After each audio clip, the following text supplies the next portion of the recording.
ever set up a calm corner just to have it turn into a giant play area or a place that kids go to escape, and it's just not working out for you, you are not alone. But here's the good news, calm corners do work, and in this video, I'm going to show you how to set one up and how to teach your students to use the calm corner.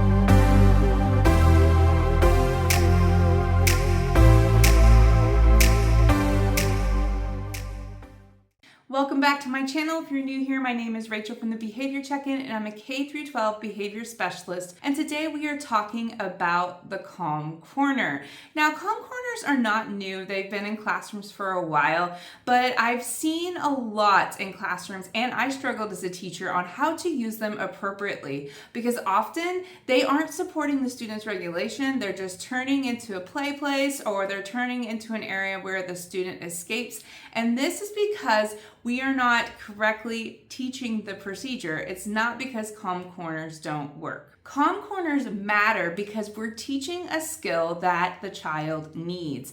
We're teaching them emotional regulation. And as adults, when things get overwhelming, we use the strategy of stepping away and taking a breather and regrouping and coming back. And that is the skill that we are teaching to students. It's trauma informed because it allows students to be able to learn those skills and process their emotional regulation at their current ability. We always want to meet students where they're at, and this is the beauty of the calm corner because it is adaptable to every student's different needs. We can customize a calm corner for a preschooler who hasn't any language skills yet, all the way up to secondary students, and it's just the way that we craft it that makes it work for our students and is appropriate for their age level. I have had success with calm corners in the elementary setting, the preschool setting, and the secondary setting. So I want to share with you a few of the things that I have found that are so helpful in making sure that your calm corner is successful. Step one, you really want to be mindful about the location that you choose. You want it to be a location that is a way for the students to feel like they can have a private moment, but you also want to be able to supervise it to make sure that they are safe and that they're doing what they need to do over in the calm corner. So this can be tricky because I know for a lot of us, we struggle to find space in our classroom to make it work.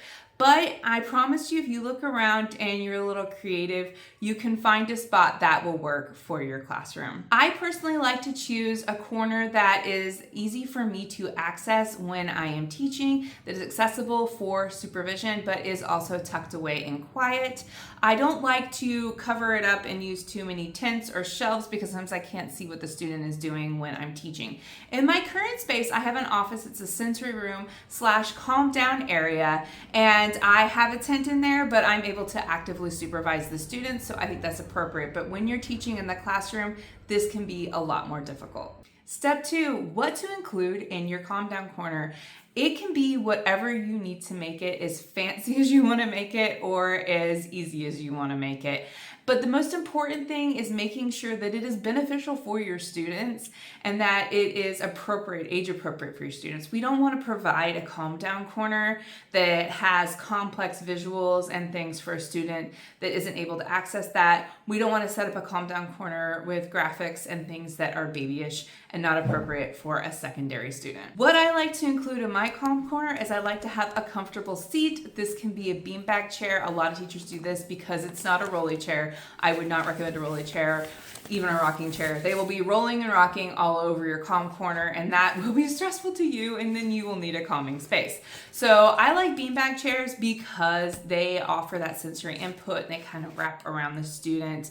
Hammock chairs, swings can also be really helpful if you have access to those. I think the easiest to get and that's most accessible is like a Big Joe beanbag chair. Want to have visuals that prompt your student to use coping strategies when they are in the calm corner. You also want to have a list of steps and procedures so that the student knows what they're supposed to be doing in the calm down corner. It has a visual reminder, and it'll show them how they enter the calm down corner, when they set the timer, what they do when the timer goes off, that they clean and they head back in to the classroom and into instruction. So these are all very important things to include in your Calm Down Corner. I like to have sensory tools in my Calm Down Corner. One of my favorite things to add is kinetic sands and different types of fidgets to give the students options of things to do when they're in there and strategies they can use. Be mindful, think about your students, think about what they can handle and what's appropriate for them. Sometimes you can have way too many options on fidgets. Once again, I have a sensory room, so I have a plethora of fidgets, but when I had a Calm Down Corner in the classroom, I kept my fidget supply limited because if you give them too many options, then it just kind of becomes a play day. And also, it's really easy for them to walk away with some of your sensory items. It's much easier to keep track of what you have if you keep a limited supply in there. One thing that I used to do is take a picture of all my fidgets and how they needed to look after the fact and leave that visual up for the students to know where everything goes and to put it back the way that they found it as it matches the picture. You may want to include a timer. Sand timers are great. Digital timers are great as well. If you feel like your students can't be responsible enough, or maybe they're just not mature enough to be able to manage the timer, one thing that I like to do when I'm teaching students how to take a break is teaching them to make the break signal. Then I acknowledge it. They go sit in the calm corner. Then they show me 3 minutes or 5 minutes. Or you can say, 5 minutes or 10 minutes, however you want to do it in your classroom. They'll make that hand sign and then the teacher will set the timer. That way you don't have kids playing with the timer and you have lots of beep, beep, beeps going on in the back, or the sand timer's getting tipped around and they're extending their time and we're busy teaching, and then the next thing you know, they've been in the calm corner for 20 minutes. That can be helpful for you to manage it on your end. And I recommend that if your students aren't at the level where you can trust them to do that on their own. If not, I've had older students that were able to manage it just fine. Know your students, know what you're working with, and do what you think is appropriate. You're the expert in the room. Now, leading into this, since I've been talking about expectations, is tip number 3. You want to explicitly teach the routine of the calm corner. You don't just want to put it back there, say you have it, and then just let them go, because that is when it turns into a free-for-all. That is when it turns into escape. That's when it's no longer a tool, it becomes a toy and a problem in your class, and where you're going to feel like this intervention is not working. I have actually made a slideshow that you can use if you want. I will link it below, and I teach students explicitly how to use the calm corner. We talk about why we need the calm corner, how to ask for the break, what to do when we're in the break, how to come back from a break. I go through all of this. We talk about it. We do a contingency map. What happens when I get a break? What happens when I don't get a break? What are those possibilities? What are those outcomes, the natural consequences that comes from that? Then we practice. We get up and we role play. I will model it first, and I will go back and show them how to do a break, and then I'll have each student come up and model, and we will practice the skill over and over. And it's really important to remember that you may have to repeat this, not as extensively as you did the first time that you taught it, but you're gonna have to go back and review. Morning meeting is a perfect time to do this. And if you see any behaviors that are not part of the expectations, you can always reteach them. One thing that I do teach my students is that if they are mistreating the fidgets and treating them like toys and not tools, and I will demonstrate this for them. I'll throw them up in the air across the room. They get a little giggle out of it, but they get the point. This is not what I want them to do. And then I model how I use the fidget. I'll show in their hand. I'll show them, hey, I'm talking to you. See how I can talk to you. I can listen to what you're saying, and my fidget's not making noise, and I'm not looking at it all distracted. I'm able to focus. I teach them how to use the fidgets appropriately.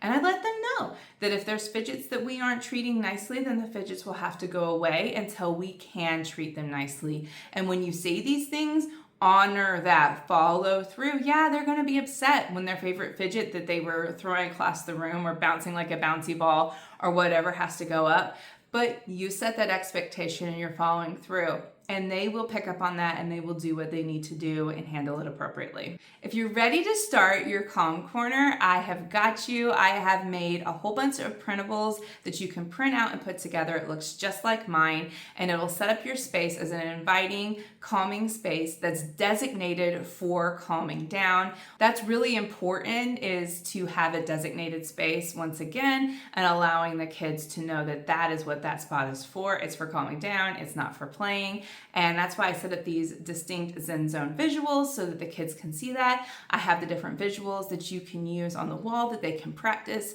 You can also print these out as visual cards for the students to use, and you can put them around your room as well, or offer them for students in a folder that they can have on their own. Either way.